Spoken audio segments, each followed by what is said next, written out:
Laminate flooring. A wonderful new invention.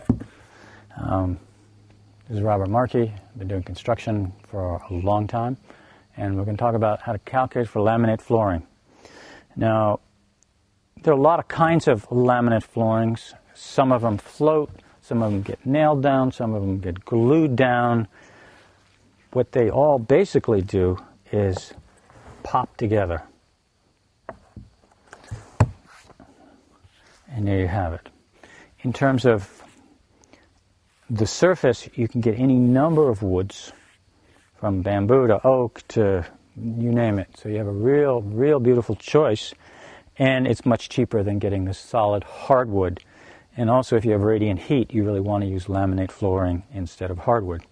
How to calculate? Basically, you take your square footage that you need on whatever room it is, the house that you're doing, and you want to add 5% on that. So if you have 1,600 square feet, you add 80 square feet, and you could.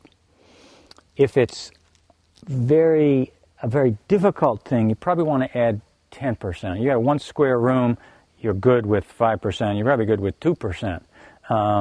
But if you have a lot of complications where you're going to have a fair amount of waste, then you probably want to add 10%.